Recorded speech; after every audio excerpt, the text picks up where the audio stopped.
그동안 에너지 정책을 지금 그렇게 말하는 그 전문가들 예. 그리고 지금 그렇게 말하는 정치인들이 독단적으로 결정을 해왔습니다. 저는 이번 기회야말로 에너지 민주주의를 위한 정말로 계기로 삼아야 된다. 그러니까 예를 들면 우리가 항상 어쩔 수 없는 선택만을 해왔지 않습니까? 원전의 문제도 항상 우리는 어쩔 수 없이 선택했어요. 그럼 그 어쩔 수 없이 그 위에 있는 단계가 뭐냐? 탈원전이라는 건 누구나 동의하는 거라고 저는 생각해요. 원전 없는 세상을 한번 꿈꿔보는 거. 예. 생각하다고 보거든요. 그런데 저는 이 과정에서 예. 자꾸 이제 시민들이 전문적이지 않다라고 몰아붙이는 건 저는 그것조차도 정치적 의도가 있다고 보는, 그게 바로 정치적 의도가 있다고 보는 거죠. 저는 이미 시민들은 대중기술의 시대예요. 그러니까 정보가 옛날처럼 정책을 결정하는 사람이 많이 갖고 있는 시대, 정보를 독점하는 시대가 아니라 예. 엔간한 정보들은 다 시민들이 알고 있고 모든 국민들이 알고 있어요. 그것을 인지하고 함께 토론해야 되지, 지금 가짜뉴스를 통해서 요금 인상이 어쩌네, 벌써부터 여러 가짜뉴스들이 생산되고 있지 않습니까? 그리고 마찬가지로 이 원전을 중단하는 것도 저는 그렇게 보거든요. 예. 항상 이미 진행됐는데 어떻게? 라고 선택을 강요해요. 근데 그렇지 말자는 거죠. 그러니까 한 3개월이든 4개월이든 논의해보고 예. 다시 한다면 그때 결정하면 되는 거거든요. 그래서 만약에 3개월 동안 또 공사가 진행되면 이제 공사가 이렇게 진행됐으니까 매몰 비용이 뭐 몇 조야, 그거 어떻게 할래? 하면서 또 진행돼 버리는.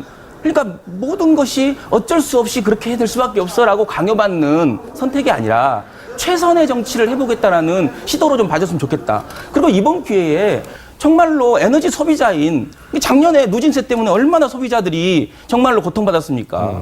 말도 안 되는 산업 전기는 50% 이상을 사용하는데 누진세 적용하지 않고 소비자들만 봉으로 해서 몇십 년을 누진세를 내왔습니까? 근데 작년에 그게 밝혀져 있지 않습니까? 예. 그래서 작년에 고쳐졌고 이번에 인천지검에서 그 좀 부당하다는 판결도 받았고, 저는 지금이야말로 예. 소비자를, 국민을 참여시키는 에너지 정책이 만들어져야 된다. 그 기회로 삼자. 그래서 여야가 자꾸 정쟁에 머물대지 말고 정말로 가장 좋은 방법이 뭐냐? 가장 이상이 있는데 왜 자꾸 차선을 선택할 수밖에 없다라고 강요하느냐? 나는 이거에서 좀 벗어났으면 좋겠어요. 근데 이제 그런 원자력 에너지가 말씀하신 대로 이제 에너지 같은 부분은 굉장히 이제 전문성이 깊은 데 아니겠습니까? 예. 그런데 모든 에너지 원자력 관련한 그런 교수나 전문가들이 이제 반대하는 그런 데는 좀 이유가 있지 않을까요? 저는 이제 예단하지 말자. 예. 그리고 그것도 저는 모르겠습니다. 그 안에 에너지 뭐 이런 말까지 쓰기 싫은데 산자부와 에너지를 이루는 사람들 간에 뭔가 어떤 그런 게 있다라고 예. 표현하지 않습니까? 그걸 네. 제가 뭐 제 입으로 말씀드리긴 어려운데, 아무튼 오랫동안 이 에너지 정책을 주도했던 사람들이 한 번 더 고민해 봐야 된다. 아인슈타인이 그런 얘기를 했잖아요. 다른 결과를 원하면서 같은 방법을 반복하는 건 어리석은 짓이다. 우리는 다른 결과를 원하지 않습니까? 지금이 행복하십니까? 지금 에너지 안전하다고 보십니까? 그렇지 않지 않습니까? 우리는 다른 결과를 꿈꾸고 다른 길로 가야 된다라고 지금 어찌됐든 촉구를 들었고, 그리고 지금 그 지난한 과정을 거치고 있지 않습니까? 네. 그러면 다른 결과를 원하는데 네. 또 같은 방법을 같이 가야 됩니까? 어쩔 수 없이 또 선택해야 됩니까? 저는 그렇지 않다고 봅니다. 더 말씀을 네, 하면 고민을 하고 나서 결론을 내야 되는데 네. 지금 방향은 결론을 내고 고민을 하는 그런 방향으로 가기 때문에 이런 논란이 일어나고 있는 그것도 거예요. 좀 예단인 것 같습니다. 교수님, 글쎄요, 예. 나는 그렇다. 두 분이 예. 해도 일리가 양쪽 다 그렇게 들으면서 느끼는 건, 저렇게 말씀하시는 분까지 얘기가 왜 저렇게 하는지는 조금은 와 닿는데, 예. 자, 그러면 본질적으로 들어가서 탈원전을 왜 해야 되느냐? 또 반대로 얘기하면 탈원전은 왜 안 하면 안 되느냐?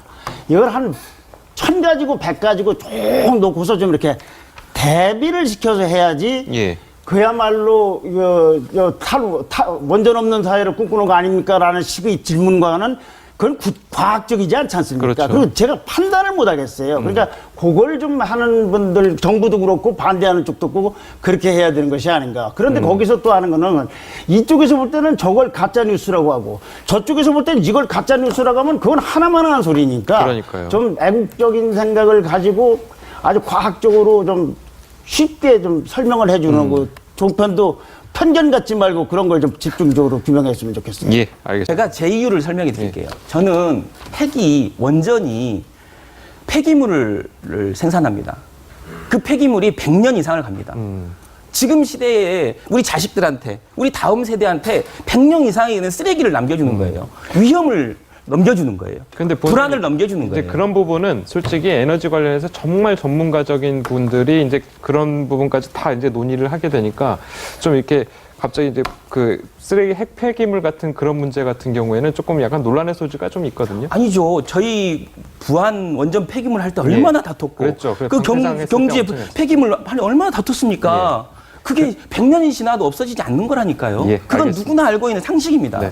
저희가 이제 그래서 어쨌든 그 정부가 이번 문제 관련해서 좀 깊게 좀 논의를 했으면 했겠다는 생각을 좀 저희가 하고 있고요. 오늘 내분 말씀 노조원들도 저런 얘기를 거기 가서도 저런 얘기가 잘 설명을 들 수 있고 예. 그분들의 반대 의견도 들었으면 하는 게 그러니까요. 솔직한 예. 바람입니다. 정확히 그분들 의견을 노조원들 모아서 아닙니까? 해야죠. 예. 그렇죠. 예, 알겠습니다. 오늘 내분 말씀은 정말 여기까지 듣겠습니다. 감사합니다. 감사합니다.